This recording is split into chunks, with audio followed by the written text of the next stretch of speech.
Hello बच्चों, नवांको DG lessons में आप सभी का स्वागत है। मैं लक्ष्मण सिंह रघुवंशी आज विषय गणित खेत और बाढ़ के बारे में अध्ययन करेंगे। खेत और बाढ़। रहमत एक किसान है। वह अपने खेत को गेहूं उगाने के लिए तैयार कर रहा है।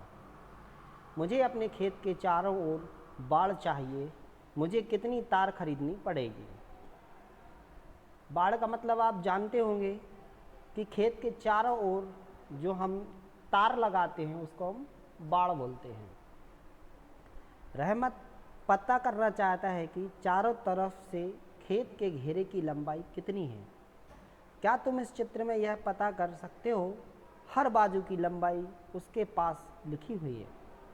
जैसा कि आप देख रहे हैं कि खेत यहाँ इस खेत का दिया हुआ है, ये 21 मीटर है लंबा, ये 9 मीटर और 15 मीटर। उफ, खेत का घेरा 54 मीटर लंबा है। कैसे पता किया हमने कि 9 + 15 + 21 + 9, तो हमने जब सबका टोटल किया तो 54 मीटर आंसर आया। रहमत ने बाड़ के लिए 70 मीटर तार खरीदा है। तो 70 मीटर में से अगर हम 54 घटा देंगे तो 16 मीटर एक्स्ट्रा तार उसने खरीद लिया है, जबकि उसको इतना आवश्यकता नहीं थी। यहाँ कुछ और खेतों के चित्र दिए गए हैं। पता करो सबसे लंबा घेरा किसका है। ये क नंबर का दिया हुआ है। ये 15 मीटर, 6 मीटर, फिर 15 मीटर और 24 मीटर। अब घेरा देखते हैं कि इसका कुल घेरा कितना है। तो 60 मीटर का ये चारों तरफ इसका क्षेत्रफल हो गया 60 मीटर।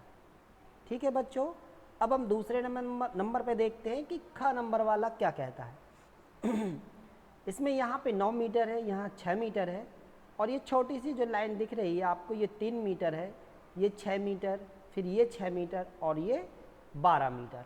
इस तरीके से अगर हम सबको जोड़ें तो ये टोटल हो रहा है 42 मीटर। अब ग नंबर पे आते हैं तो यहाँ पर 9 मीटर है, 12 मीटर है और 15 मीटर है। तो ये घेरा पूरा कितना हुआ? 36 मीटर का। ठीक है बच्चों, चलो अब हम नेक्स्ट घ नंबर का देखते हैं। यहाँ 15 metre, 9 metre, 15 metre, 15 metre, 9 metre और 15 मीटर। ये इस तरीके से टोटल इनका हमने जब जोड़ करेंगे तो ये पूरा 78 मीटर का क्षेत्रफल हो रहा है। मतलब पूरे खेत की जो लंबाई है ना, उसको हम 78 मीटर कहेंगे। अब एक खेत ये भी दिया है जो आपको दिखाई दे रहा है। चंदू के पिता उसके गांव में जवान कहलाते हैं। 70 वर्ष की उम्र में भी वे स्वस्थ हैं। क्या तुम उनकी अच्छी सेहत का राज जानते हो? वे रोज सुबह सैर करने चंदू के खेत पर जाते हैं और खेत के चारों ओर 4 चक्कर लगाते हैं। तो वे कुल मिलाकर कितनी दूरी तय करते हैं? अगर हम पहले तो हमें खेत का पूरा देखना पड़ेगा कि इसकी लंबाई है कितनी टोटल। तो ये 150 मीटर, ये 100 मीटर, ये 150 मीटर और ये 100 मीटर। तो 150 और 150 300 मीटर, 400 और 500 मीटर हो गया। तो 500 मीटर होगा तो 500 का गुणा 4 चक्कर लगाते ना वो। तो इस तरीके से टोटल हो गया 2000 मीटर, या हम इसको कह सकते हैं 2 किलोमीटर। 1000 मीटर बराबर 1 किलोमीटर और 2000 मीटर बराबर 2 किलोमीटर। गणपत की पत्नी दर्जी की दुकान पर काम करती है। उसे मेज पोस्ट के चारों ओर लेस लगानी होती है। उसने 100 मीटर की लेस खरीदी है। अब नीचे दिए गए मेज पोस्ट का चित्र देखो और यह बताओ कि एक मेज पोस्ट के लिए कितनी लेस की ज़रूरत पड़ेगी। तो ये देख रहे हैं हम 50 मीटर है, 1 मीटर 50 सेंटीमीटर है, 50 सेंटीमीटर और 1 मीटर 50 सेंटीमीटर है। तो 50 सेंटीमीटर और 50 सेंटीमीटर, तो ये हो गया 100 सेंटीमीटर, और ये 150 सेंटीमीटर 300 सेंटीमीटर। चलो हम पता करते हैं कि ये कितना है। तो ये टोटल हैगा 4 मीटर, क्योंकि 3 मीटर तो ये हो गया 1.5 सेंटीमीटर, और ये 100 सेंटीमीटर ये हो गया। तो कितना हो गया टोटल? 400 सेंटीमीटर। और 400 सेंटीमीटर को अगर हम मीटर में बदलेंगे तो 4 मीटर आंसर आएगा। अब 3 मेज पेशों के लिए कितनी लेस की ज़रूरत पड़ेगी? तो 3 के लिए पड़ेगी 4 गुणा 3, तो 12 मीटर की आवश्यकता होगी। बंडल में कितनी लेस बची है? तो बंडल में बची है 100 मीटर का था, इसमें से 12 मीटर कम हो गया, तो 88 मीटर की लेस बंडल में भी बची है। एक वर्ग का घेरा 12 सेंटीमीटर है और इस वर्ग में एक कोने से 1 सेंटीमीटर का छोटा वर्ग काट दिया गया है। आकृति खा का घेरा ज़्यादा होगा या कम, इसकी लंबाई पता करो। तो यहाँ पर ऐसा कुछ नहीं होगा, लंबाई ज्यों की त्यों रहेगी। अगर 1 सेंटीमीटर का वर्ग काट दें ताकि वर्ग घ बन जाए, आकृति घ बन जाए, तो घ का घेरा कितना होगा ये देख रहे हैं। तो इसका अभी हम पता करते हैं। ये वर्ग, ये नई आकृति, यहाँ से जो काट दिया गया है, अगर हम इसको देखेंगे तो ये टोटल आकृति बराबर ही होगी। नीचे दिए गए घा के घेरे की लंबाई पता करो। वर्ग घा में 1 सेंटीमीटर से के 8 वर्ग काट दिए गए हैं। इसकी नई आकृति ड़ बन गई है। आकृति ड़ के बारे में लंबाई कितनी होगी? ये 5 5 5 5, ये चारों तरफ से 5 5 सेंटीमीटर है, तो 5 और 5 10 15 और 20 सेंटीमीटर ये हो गई है। तो ये कितने काटे हैं इसके? 9, 1 2 3 4 5 6 7 8 और एक ये 9, 8 घेरा काटे तो 9 हो गए वो। तो एक की लंबाई कितनी है? 4 सेंटीमीटर। तो ये टोटल कितना हो जाएगा? 9 चौके 36 सेंटीमीटर। ठीक है बच्चों, इस 1 सेंटीमीटर घेरे की लंबाई कितनी होगी? तो 1 सेंटीमीटर 1 सेंटीमीटर 1 सेंटीमीटर और 1 सेंटीमीटर, एक टोटल लंबाई कितनी होगी? 4 सेंटीमीटर। स्कूल का बगीचा। कक्षा 3 और कक्षा 4 के छात्रों ने सोचा कि बगीचे में कुछ सब्जियां उगाई जाएं।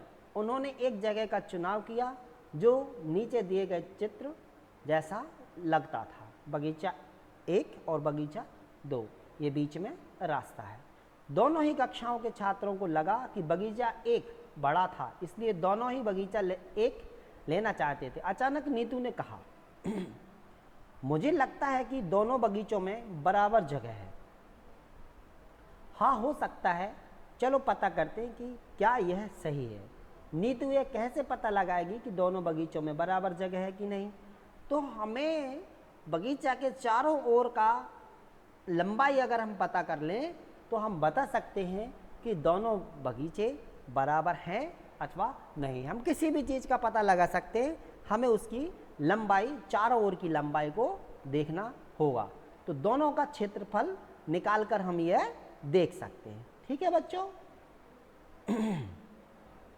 चलो कुछ करके देखें।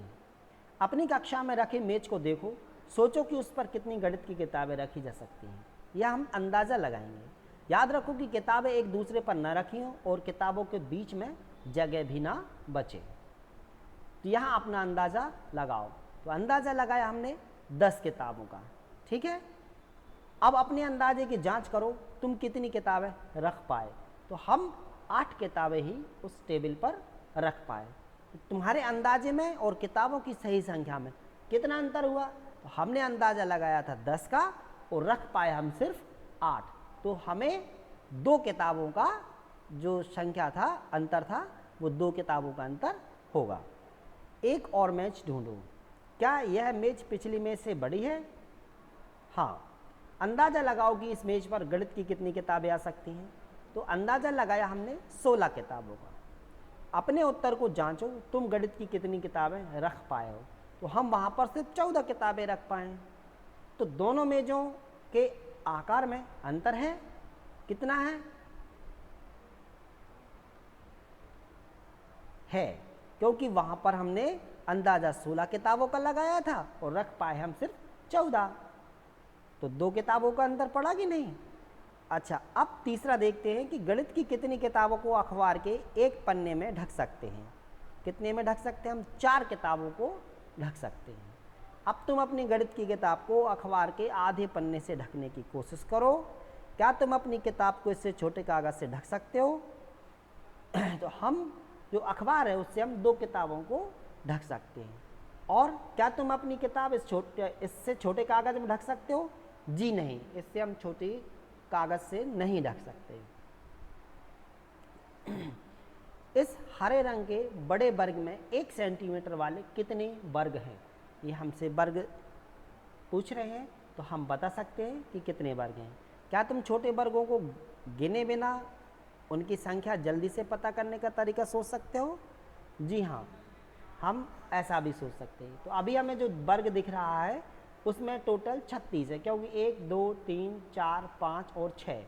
फिर यहाँ देखते हैं कि 1 2 3 4 5 और 6, 6 गुणा 6, तो ये कितने हो जाएंगे? 6 गुणा 6 मतलब 36 वर्ग हैं। अब तुम छोटे वर्गों को गिने बिना बता सकते हो? हाँ, 36, 6 गुणा 6। अब अनुमान लगाओ कि 1 सेंटीमीटर वाले कितने वर्गों से यह नीले रंग की आयत भर जाएगी। अंदाजा लगाते हैं अपन। ये 40 वर्ग हैं। पता कैसे किया? तो हमने पता किया कि 1 2 3 4 और 1 2 3 4 5 6 7 8, 8 पंचे 40। ठीक है। सॉरी बच्चों। अब इस आयत को छोटे वर्गों में भरकर अपने अंदाजे की जांच करो। इस चित्र को देखो, क्या तुम इसे 4 बराबर हिस्सों में बांट सकते हो? हर हिस्से में वर्गों की संख्या बराबर होनी चाहिए। तो हम इसको 4 वर्ग, ये हम कितने वर्गों में बांटना है? 4 वर्गों में, 4 बराबर हिस्सों में बांटना है। चलो हम कोशिश करते हैं। तो देखो 1 2 3 4, ये हमारा एक वर्ग हो गया, मतलब इसको हम कह सकते हैं, निकाल सकते हैं। कैसे किया हमने? ये देखते हैं हम, 1 2 3 और 4, ये 4 एक हिस्से में आ गए हैं। फिर अब दूसरा हिस्सा देखते हैं हम, 1 2 3 और 4, ये दूसरे हिस्से में आ गए। अब तीसरा हिस्सा बचा 1 2 3 और 4, ये तीसरा हिस्सा। तो हम इन्हें 4 बराबर हिस्सों में बांट सकते हैं, लेकिन सिर्फ हम 3 बार ही इन वर्गों को बांट सकते हैं। ठीक है। तो 4 4 के कितने वर्ग बन गए? 3। चलो बच्चों, अब हम एक पहेली देखते हैं, घर और कुआं। राघवन के पास जमीन का एक टुकड़ा है। इस जमीन पर 4 घर हैं और बीच में एक कुआं है। वह इस जमीन को अपने 4 बच्चों में बराबर बांटना चाहता है। हर एक को एक घर मिलना चाहिए और सभी दूसरे के हिस्से में जाए बिना कुएं का इस्तेमाल कर पाएं। क्या तुम इस जमीन को बांटने में उनकी मदद कर सकते हो? हर एक हिस्से में अलग अलग रंग भरो। तो हमें ये जो कुआं दिख रहा है, इस कुएं में हमें पानी भरना है और हमें इस तरीके से इसको बांटना है कि हम दूसरे के हिस्से में ना जाएं। तो ये हम कर सकते हैं। कैसे? चलो हम समझते हैं इस चित्र के द्वारा। एक बच्चे को हिस्सा 1 2 3 और 4 ये दे देंगे और ये घर दे देंगे, तो यहाँ से वो पानी भर सकता है। दूसरे बच्चे को हम ऐसे देंगे, ये घर दे देंगे, तो 1 2 3 और 4 यहाँ से वो पानी भर सकता है। तो ना वो इस खेत में जाएगा, ना इस खेत वाला इस खेत में आएगा। अब तीसरे बच्चे को कैसे देंगे?